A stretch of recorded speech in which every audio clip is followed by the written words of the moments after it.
Tonight, the mercenary leader who defied Putin dies in a plane crash. I did not expect Prigozhin to survive.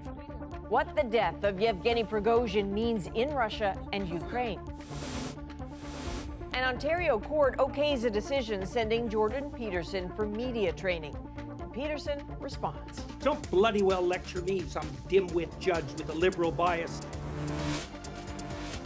A triumph for India's space program. India is on the moon. Not just that, it's a lunar first. This is The National with Chief Correspondent Adrian Arsenault. He was a longtime ally of Vladimir Putin, and his mercenary force led Russia's fight in Ukraine. But Yevgeny Prigozhin publicly defied Russia's president. And tonight, he's believed to have been killed in a plane crash. So this happened 2 months after Prigozhin led a brief rebellion, even marching towards the Kremlin. He's been a constant in the international coverage of the Ukraine conflict, but many thought that bold move sealed his fate. Briar Stewart takes us through what we know about the crash and the questions many are asking about it. As the private jet plunged to the earth, onlookers were horrified. There were 2 explosions, this woman shouted. Video from the ground shows the wreckage engulfed in flames. The 10 people on board were killed. Russia's civil aviation agency says they included Wagner group leader Yevgeny Prigozhin and Dmitry Utkin, the group's co-founder. Prigozhin posted this video on Monday claiming to be in Africa. But today in the air between Moscow and St. Petersburg, it appears he received the swift punishment President Vladimir Putin had vowed back in June. That's when he branded Prigozhin a traitor for launching a mutinous convoy into Russia from Ukraine, even marching toward Moscow. A number of Russian helicopters were shot down and pilots were killed during the battle.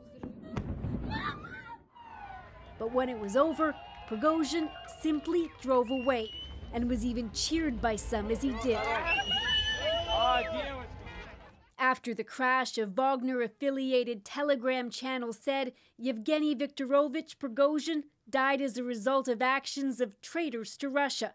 But even in hell, he will be the best. On the streets of Moscow, news of his death wasn't a complete surprise. It was to be expected, said this man. He had a lot of enemies. Prigozhin was ruthless and sent thousands of convicts into battle in Ukraine. He railed against Russia's military for incompetence. Russian authorities are investigating the crash, but some world leaders voice suspicions. I mean, not much that happens in Russia and Putin not behind. I did not expect Prigozhin to survive. This Russian political expert says what's surprising is that this didn't happen earlier. What happened seems to confirm the general pattern of Putin's rule, where you have scorpions in a bottle. You know, Putin is the main scorpion, and he goes after those who he feels betrays him. Among the lingering questions, with Prigozhin now gone, just what happens to the Wagner fighters who are now without a leader. So, Briar, you posed a good question just now. What does happen with the Wagner fighters without their leader?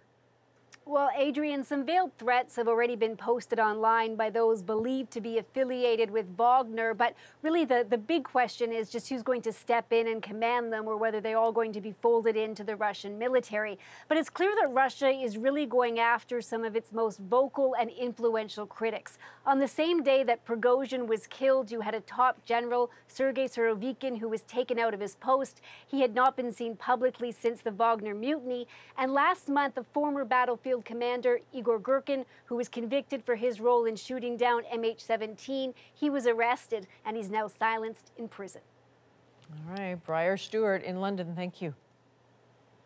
We've got more on the story later. We will look at the rise of Yevgeny Prigozhin, how a one-time caterer became a global mercenary leader, and then one of the biggest threats to Putin's power. We'll also look crucially at what happens now. So let's turn to Canada's wildfire battles. In BC today, enough improvement that some of the focus shifted to recovery. But with dozens of fires still burning out of control, the province is urging people to listen to first responders. When unauthorized people are in evacuation areas, it escalates the danger involved for everyone. More than 25,000 people are currently on evacuation order in BC. In the Shuswap area, tensions have been rising between officials and residents who refuse to leave. But today, the RCMP confirmed no one was arrested for defying those orders. Further south, in the Okanagan region, we're getting a clearer picture of the fire zone. As Renee Filipponi shows us, it's devastating for some and a huge relief for others. The smoke lifted off Okanagan Lake, revealing for the first time to the public the terrible extent of the damage. The fire that scorched the mountainside of West Kelowna left rubble where homes once stood. We've just visited the west side of Okanagan Lake by boat. It's the only way you can see the damage that's been done by these fires. But residents in the region wanting to know the state of their homes can go online today, put their address in, and get that information. With the improved visibility, more crews were able to fight from the air. The hope is, as they get control of the fire, the thousands of people still under evacuation order can go home. But the fire chief says before that happens, firefighters need to make sure neighborhoods are safe. We're looking at debris and hazards that may be on the roads and in the properties. After being out of their homes for nearly a week, some residents wait at roadblocks for news. Hoping we get the order to go back home.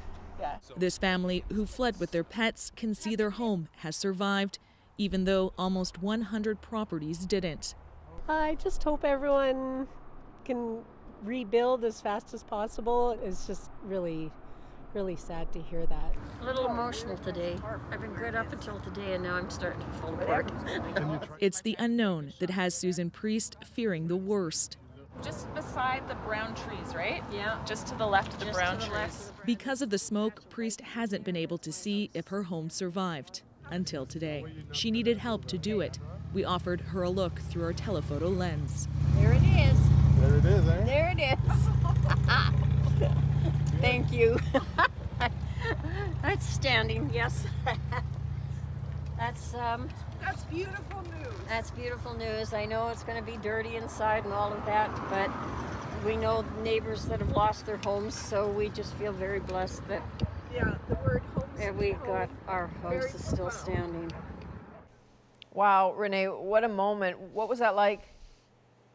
Well, we saw she was struggling, which is why we went over to offer help, but we had no idea how that moment would turn out. She saw her house and took a big breath, and everyone around her breathed with her. Yeah, no doubt. What about the next few days? It looks a little better there right now, but what are the fire conditions expected to be? Well, some clouds have rolled in, but there is rain on the way in the forecast for tonight, along with the potential for lightning, and then some hot weather this weekend, which is some cause for concern. Adrienne? Absolutely. All right, Renee Filipponi in Kelowna tonight. Thank you. The BC Wildfire Service is sharing footage of what it says is an incredibly rare phenomenon. In fact, they've only been verified a handful of times globally. We're talking about something called a fire whirl or a fire tornado, essentially a spinning column of gas and flames. It formed last week during a wildfire in the province's southwest. Fire tornadoes can form when there's a combination of intense fire activity, strong winds, and then a sudden drop in temperatures. So now let's have a look at the Northwest Territories. Its capital city remains largely evacuated, but residents of its smallest town say they did not get the message to leave. Juanita Taylor traveled to Kakisa to find out what happened.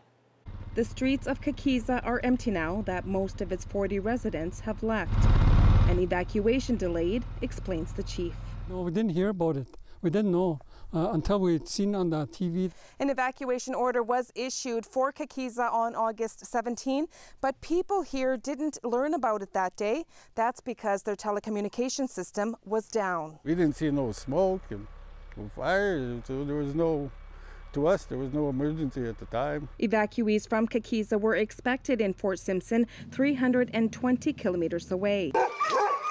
After 24 hours when no one was showing up, the mayor of Fort Providence, an hour's drive to Kakisa, was asked to check what was going on. I drove down and I talked to them, and they said, well, No one told them they're supposed to evacuate. Turns out the fire had destroyed the fiber optic line that Kakisa relies on for internet, cell service, and phone lines. We've basically been on our own since, and we've been through this before, so we know the signs to watch out for and that kind of stuff. The wildfire of 2014 came very close to burning Kakisa to ashes. This one is 14 kilometers away, and a handful of residents aren't leaving, including Ryan Moore. I'm not going away. He's chosen to stay and to try to protect his community. We're doing some fire breaks here, and there's not many people around town, so we only have limited labor around here. It's a small community, so just do my part. Caroline Wozniak is the territory's finance minister. That's what brought us down last Sunday. We didn't have the redundancy. It's something that we continue to push for so that we can find the funding to get there. Northwest Tel, the telecommunications provider, says it's working to restore service to Kakisa. Those who stayed behind are keeping their eyes on the sky. Juanita Taylor, CBC News, Kakisa, Northwest Territories. And hundreds of wildfires are burning across Greece and have killed at least 20 people. Most of those were victims in the country's northeast. Resources stretched thin as crews battle other fires near Athens. Officials warn that more fires are likely due to more high winds and heat. Canada's housing crisis was a main topic of discussion as Liberal cabinet ministers met in PEI this week. But after that meeting on the problem ended, there was no word of a fix. And as JP Tasker explains, that is drawing criticism. As his cabinet retreat wraps in Charlottetown, Prime Minister Justin Trudeau has a message for Canadians worried about housing affordability. We have faced these challenges before, and we've solved them by rolling up our sleeves, figuring out and working together. But after 3 days of brainstorming behind closed doors, his party is offering no concrete solutions, only a vague commitment to do something. Listen, everyone in the country understands that it's not like a switch that you can flip and suddenly you're going to fix the housing issue. Well, maybe not everyone. A new Leger poll of more than 1,500 Canadians suggests a plurality of respondents blame Ottawa for the country's housing woes. The Conservatives have been blaming Trudeau personally, and it seems to be resonating with some voters. We were supposed to have solutions out of this big housing retreat Trudeau held. What was his solution? More speeches, more photo ops, more puff pieces. What does leadership mean when people are hurting? Well, Mr. Poilievre has decided, let's make them even angrier. Let's give them a scapegoat. This housing expert says sloganeering alone won't work. To restore affordability for all, we need home prices to stall so that earnings can catch up. As politicians squabble over a plan, home prices continue to march higher. The national average is now over $600,000. One thing's for sure, this issue will play prominently in Parliament when it returns next month. JP Tasker, CBC News, Charlottetown. The RCMP is now looking into Ontario's Greenbelt development. That after the Provincial Police Service said it referred the matter to avoid any perceived conflict of interest. In a recent report, Ontario's Auditor General criticized the way in which thousands of hectares of Greenbelt were opened for housing development. The report refers specifically to the role of a political staffer and of a small group of influential developers. That staffer resigned on Tuesday. And psychologist Jordan Peterson is speaking to CBC News tonight after losing a court decision.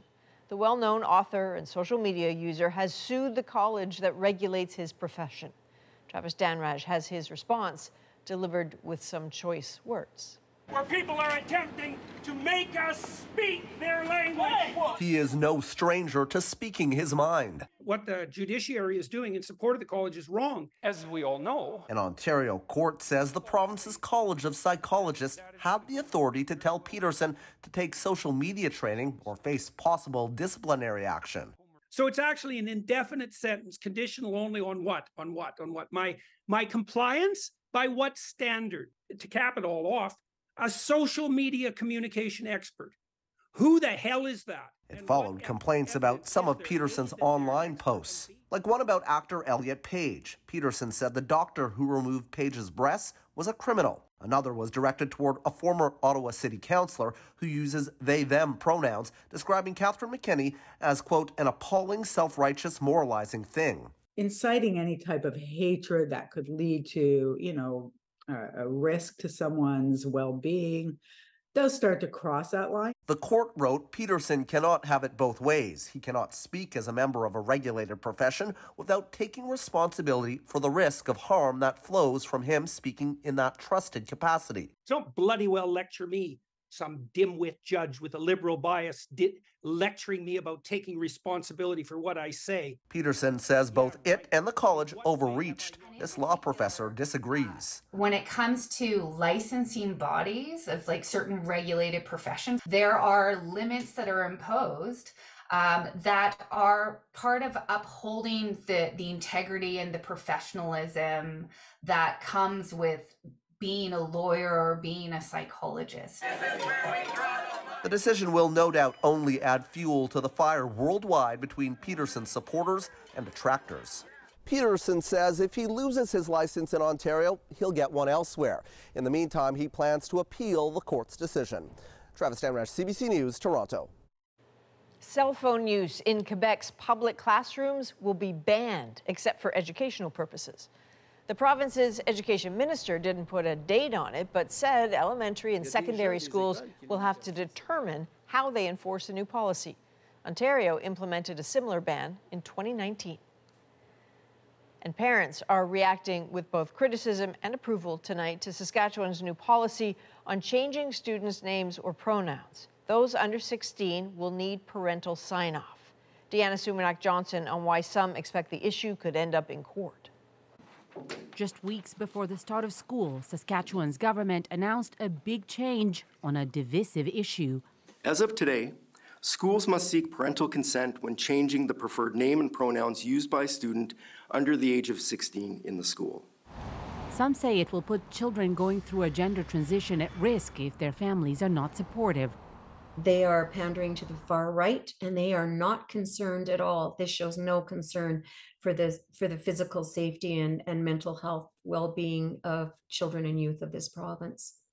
Saskatchewan's policy on parental consent follows a similar move in New Brunswick earlier this summer. It prompted widespread criticism from child welfare advocates to members of Premier Blaine Higgs's own cabinet. Some Saskatchewan parents, like this president of a socially conservative parents group, agree with the new policy. It's a move working on reuniting families and building stronger family units. And biggest thing, putting the parents back in the driver's seat of their children's education, their children's well-being. For provinces that adopt policies like these, there may be legal challenges ahead. The overriding rule whenever we're concerned with children is the best interest of the child. And if that best interest of the child requires giving a preference to the rights of the child, in this case, to declare their gender identity over that of the parents to be involved in their child's life, then that's what is the appropriate thing to do. The discussion isn't going away anytime soon. On the campaign trail, Manitoba's premier pledged that if elected, her party would enhance parental rights. Deanna Sumanak-Johnson, CBC News, Toronto. New research is giving some hope to those for whom medical conditions have taken away the ability to speak. Tashana Reed shows us how the technology could change lives. After a stroke nearly 20 years ago, Canadian Ann Johnson lost her ability to speak. What do you think of my artificial voice? It's the first time since her stroke she's able to use her voice to have a conversation with her husband. Hey Ann, how's it going? It is good to see you. We might need to test it a little bit. Researchers from the University of California, San Francisco, and Berkeley developed a device and AI technology that allowed Ann's brain signals to be decoded into written and verbal speech. You are truly wonderful people. Using Ann's wedding video, they also were able to pair her voice to an avatar that exhibited her facial expressions. It was really exciting to see how quickly she was being able to get the computer to understand what she was trying to say. Surgeons implanted a device into Ann's head that interprets brain signals. by attempting to say words and train the system to recognize the signals that control the muscles involved in speech. They found the technology decoded up to 78 words per minute and reached a vocabulary of 1,000 words. 1,000 words gets us really, really close to the amount of words that most people use in their everyday life. A new study from the University of Stanford used similar technology on a patient with ALS. This doctor says the new developments could be life-altering. You can imagine how long it would take to spell out a sentence with your eyes letter by letter. But a brain-computer interface where a word can just appear by thinking about it, that would significantly impact patients' quality of life. Thanks for stopping by. Researchers say they are testing safety and working to improve the technology to be more accurate, but say they are optimistic medical devices that can help patients like Anne regain speech will become a reality. Tashana Reid, CBC News, Toronto. India has taken the lead in the modern-day space race. We have achieved soft landing on the moon. India is on the moon. Why this mission matters. We can all aspire for the moon and beyond. And the potential next steps in space exploration. Plus, the rise and fall of Yevgeny Prigozhin. He just maybe got some delusions of strength of how far he could push things. How the mercenary leader's death could be received in Russia.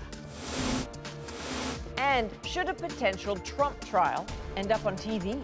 Georgia actually has a pretty lax policy on allowing cameras in court proceedings. We're back in 2.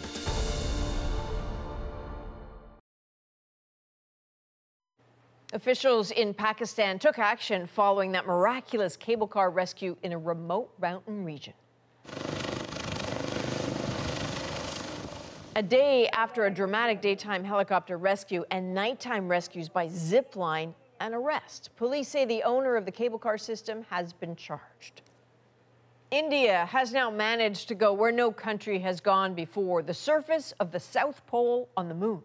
Salima Shivji is in Mumbai tonight, where this giant leap for India could lead to much bigger things for the world. India's space mission control tense and alert as its landing rover inched closer and closer to the moon's south pole, a notoriously difficult maneuver on rough terrain. While a nation held its breath, watching in nervous anticipation and excitement, praying for a successful landing for Chandrayaan-3. And it was flawless, India's space agency said, as pure joy and relief spread through the control room. We have achieved soft landing on the moon. India is on the moon. A big win for India's space program and the country's reputation, 4 years after its first try failed and mere days after Russia's competing attempt to race to the moon's south crash-landed. For India, the mission marks its arrival as a powerhouse in space exploration. This success belongs to all of humanity, and it will help moon missions by other countries in the future. For the global science community, it's a chance to explore the enticing unknown. This is showing the South Pole with a number of craters. Craters that scientists think are storing frozen water that could lead to a future settlement on the moon. There's a lot of water present in this area, and so a great possibility to exploit in situ. This mission is historic. Not only is India a developing nation, now the first country to reach the moon's south pole, its space agency has done it on a much smaller budget than other countries. A feat that was celebrated in the streets. The expectation is that India's moon landing will boost the country's burgeoning private space sector and inspire future generations to dream about space and all of its possibilities.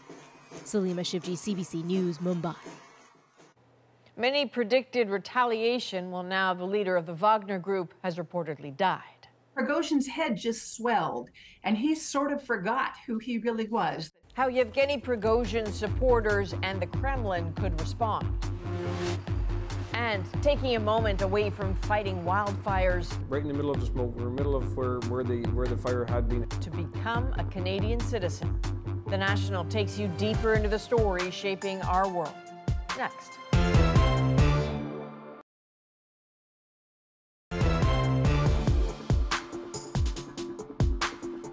This is our top story tonight. You're looking at the wreckage of a crashed plane in Russia. One of the country's civil aviation agencies says was carrying none other than Wagner mercenary leader Yevgeny Prigozhin.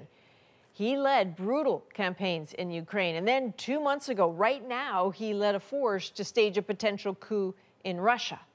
Well, that turned him pretty quickly from a Russian asset into a political enemy of Vladimir Putin. David Common takes us through how it all started and how it ended up here. How is it one-time hot dog salesman and former convict Yevgeny Prigozhin could lead an armed mutiny, the greatest threat to Vladimir Putin's nearly quarter-century reign? Before Prigozhin was branded a traitor, he was Putin's protege, here in 2006, serving the president and the visiting George W. Bush. Underworld connections led him from small food operations into ever larger and more lucrative catering contracts and deep political connections. But his profile ballooned with the Ukraine war. He'd moved into mercenary work, running the Wagner private army. His forces brutal and more effective than the official Russian military. Many of his soldiers came from prisons, parole given to those who would fight. 10,000 of them would die within months. All the while, he would rail against the head of the army, Valery Gerasimov, and the Minister of Defense, Sergei Shoigu, accusing them of incompetence in the Ukraine fight. He has characterized them as cowards and as sort of spoilt elites, as sort of ineffective generals that don't really know what's going on the battlefield. Francesca Elba is the Washington Post's Russia correspondent. Importantly, Prigozhin was always very careful not to insult or involve President Putin. That he got away with it tells you he was protected by Putin. That is, until June 23rd. Russia's spy service accusing Prigozhin of armed rebellion. He responded by occupying a key Russian city, demanding the defense minister and army chief surrender. This was now mutiny. Vladimir Putin saw it as treason. No more would the mentor tolerate the student. But Prigozhin was defiant, going on social media to write, "We will have a new president," arguing the Ukraine fight was unnecessary and Russians were being deceived by propaganda. That definitely is significant. It kind of shows that they're, certainly at a very senior or influential level, people know that these are all lies. Prigozhin's head just swelled, and he sort of forgot who he really was. Kimberly Martin studies Russia. And I think he just maybe got some delusions of strength of how far he could push things in his fight with the defense ministry. As Prigozhin's tanks and troops sped towards Moscow, the regular Russian army's efforts to slow them stumbled. The invincibility of Putin challenged. Roads hurriedly ripped up to stop Wagner's advance. The best way to carry out a military coup is quickly and hoping that units of the regular army will rapidly either stand aside completely or will actually actively join your cause. And what was interesting in Russia was the near complete silence from many of the elites. Soldiers would deploy across Moscow. Prigozhin had momentum, but he did not have wider support. The military stood against him. Obey the president, one of Russia's top generals commanded in a middle-of-the-night video. Not long after, Prigozhin turned his troops around. Just what deal he made to do so is not clear. He fled to Belarus and then emerged in Africa. His death in Russia, suspicious as it is, was something many predicted. We know what happens to opponents of the Russian government abroad. They find themselves falling out of windows. They find that they have unfortunately poisoned sushi, that they would drink the wrong cup of tea, or they're poisoned with Novichok. The protege turned adversary has now been eliminated. With Wagner disbanded, Putin can focus on his war in Ukraine with one force, the Russian army. There's just so much to talk about here, looking at what happened, what could happen now. Chris Brown is in London tonight. So, Chris, I think we can all make presumptions, but what are the indications about who or what is responsible for this? Well, we know, Adrian, of course, Yevgeny Prigozhin became a central figure because of the war in Ukraine, but he was still largely, I think, a fairly marginal figure within Russia until that mutiny. And that suddenly gave a lot of groups in Russia maybe a big motive for revenge. Prigozhin obviously embarrassed Vladimir Putin. He made him seem weak, first of all, for not being able to stop Prigozhin and his mutineers from taking over cities like Rostov and marching on Moscow. And then he made Putin seem weak again when he had to cut a deal with Prigozhin where he wouldn't be punished and could continue to lead Wagner. A lot of people in the defense ministry may also have been furious, as some of Prigozhin's favorite targets of criticism were Russia's top generals.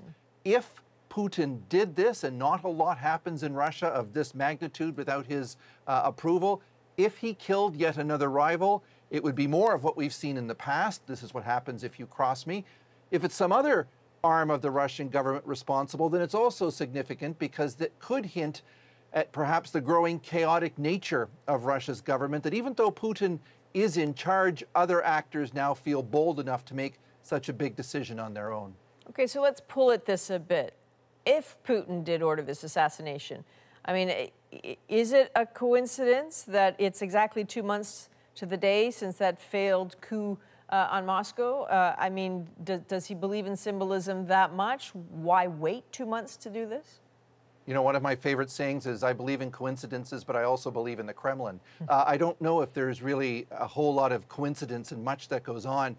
You know, one possible explanation for this delay, if it was going to happen, may have been to give the security services there time to figure out who else might have been in on this mutiny, to investigate how much support Prigozhin had within the Russian military, perhaps even within Russia's government. And it's also interesting that it happened within hours of the announcement that the former top commander of Russia's war in Ukraine, Sergei Surovikin, had been dismissed from his posts.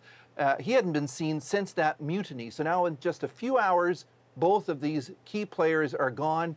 And so we may see more evidence of purges, Adrian, perhaps in the days to come.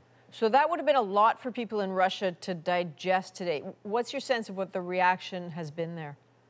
Well, a key group to watch, maybe the most important group right off the bat, is to watch the reaction of the Wagner mercenaries. They still number in the tens of thousands. Many are in Belarus. They're experienced fighters. Some have already marched on Moscow once, and some are vowing they want to do it again, even though the entire leadership of Wagner now appears to have been wiped out. Some Russian propagandists are actually trying to ignore this, saying really it's not important, or that Prigozhin, maybe he even managed to fake his own death.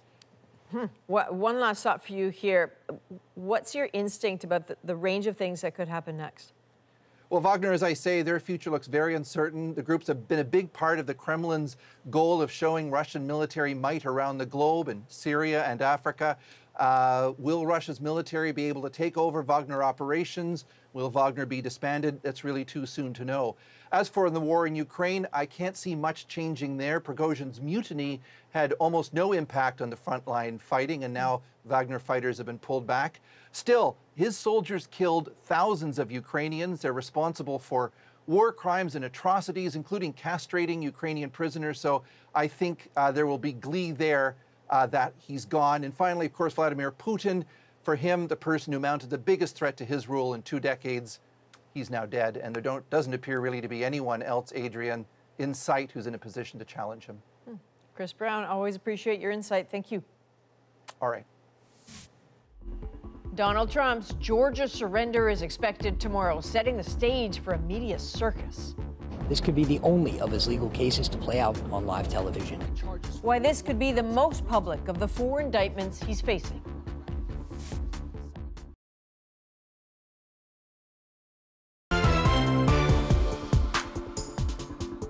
Manny Willis will go down in American history as having conducted one of the worst attacks on the American Constitution ever when this case is dismissed.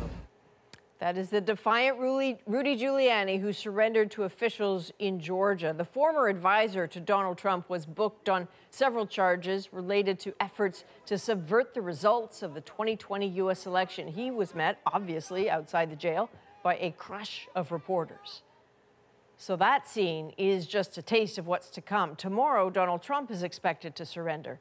The former president has rarely shied away from a photo op, but the Georgia case will be uncharted territory. That is because the state allows TV cameras in its courtrooms. But as Andrew Chang explains, just because a court proceeding could be televised, in the case of Donald Trump, should it be? So we've never seen video of Donald Trump in a criminal court uttering the words, "not guilty," because it doesn't exist.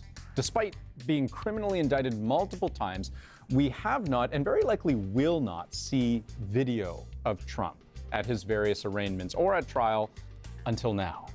Indictment number 4 changes everything. Unlike New York and Miami, where the former president is facing his other state charges, Georgia actually has a pretty lax policy on allowing cameras in court proceedings. This could be the only of his legal cases to play out on live television. That'd be something, huh? Imagine the headline, Trump on trial.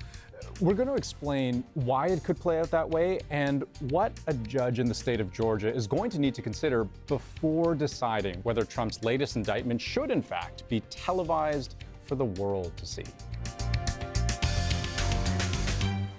Your Honor, at this time, the people would ask that Mr. Simpson step forward and try on the glove recovered at Bundy as well as the glove recovered at Rockingham.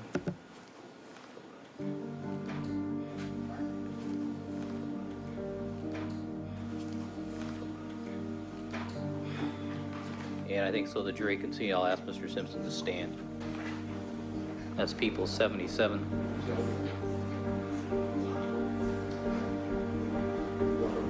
When you think of highly sensationalized, widely televised criminal trials, that is one that probably comes to mind. That iconic moment in O.J. Simpson's murder trial where he tries on the bloodied glove, but it doesn't fit.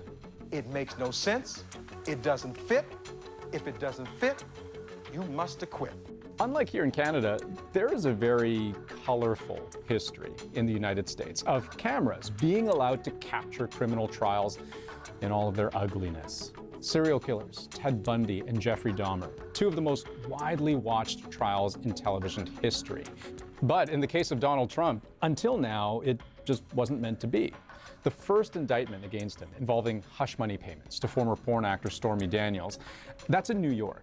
They have among the most restrictive laws about cameras in the courtroom in the entire country.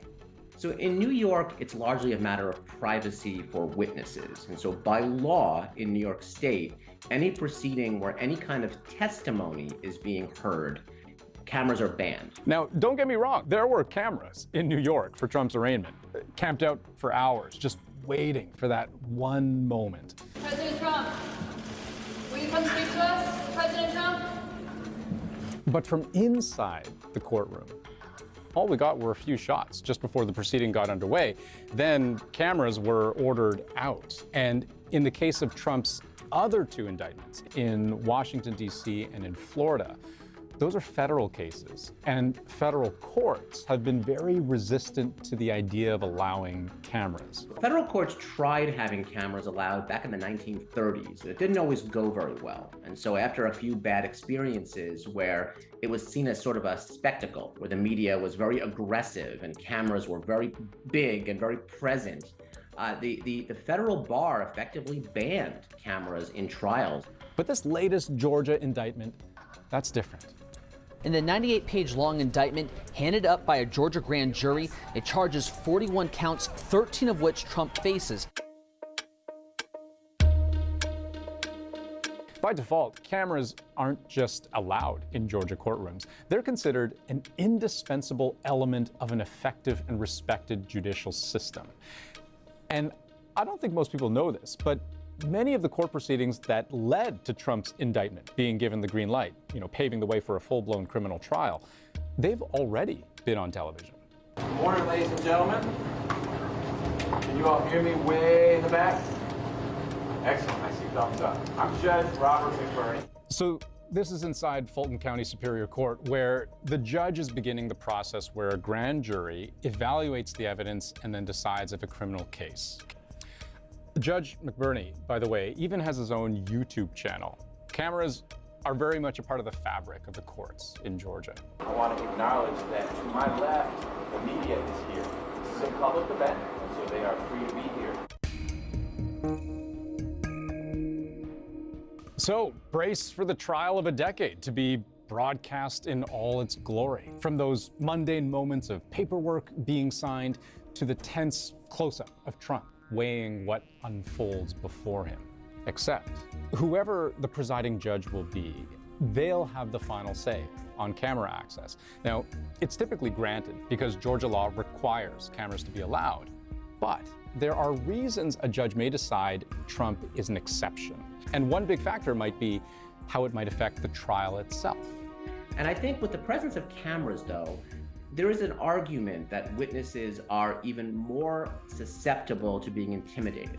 And so the defense could say that if a witness normally would be up there to defend Donald Trump, he or she may be less willing to do so because of the, let's say, threats against them. And, you know, we should point out the safety and well-being of those taking part doesn't just take witnesses into account, but think of the jury, too. In the E. Jean Carroll civil rape trial, the judge explicitly acknowledged what it might mean if the names and faces of jurors got out there. Reasons against doing it would be concerns that one, of course, is security. You could make a spectacle of the trial, and therefore you could risk the security of those that are present, the jury members, the attorneys, the witnesses, even other people in other trials in the same building, if it becomes so bad. The decision on whether to allow cameras will always have to balance two things: the need for transparency and public understanding versus the potential to undermine the trial itself, turning it more into a spectacle than a legal proceeding. The judge will have to think about the impact on witnesses and jurors, how it affects lawyers. Are they, performing for a crowd or staying focused on legal facts? And even whether television reporting itself is inherently biased. Whether it is, in a way, automatically a denial of due process because of the way these things get covered. So the judge overseeing Trump's case in Georgia has ruled that cameras will be allowed in the courtroom through early September. So that should cover the arraignment, which is expected around Labor Day. It's not clear if his ruling will allow cameras for any future proceedings, including that trial. Now, becoming a Canadian while protecting Canadians. I think it's somewhat surreal. I didn't expect it to happen this way. The unique citizenship ceremony in our moment.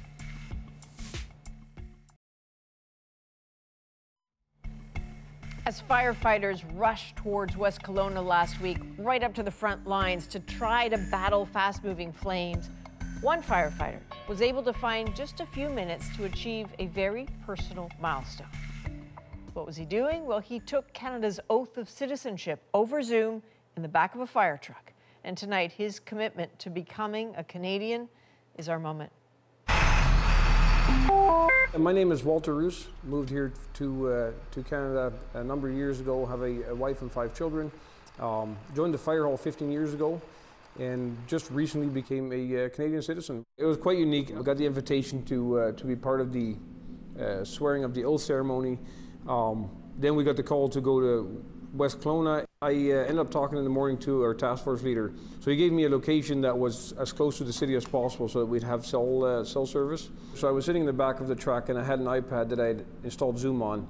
As I was doing and following the presentation and the ceremony, my fellow firefighters, they peeked through the window a bunch of times there to kind of see what was going on. We're in the middle of where the fire had been and was still going on. I think it's somewhat surreal. I didn't expect it to happen this way. Didn't expect it to work this way. I would say almost exciting when it ended up working out and everything went well.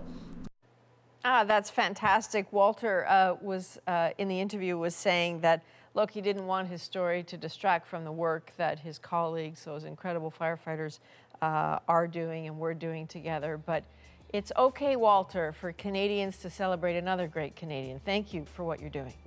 That is the National for August 23rd, and thank you for being with us. Have a good night.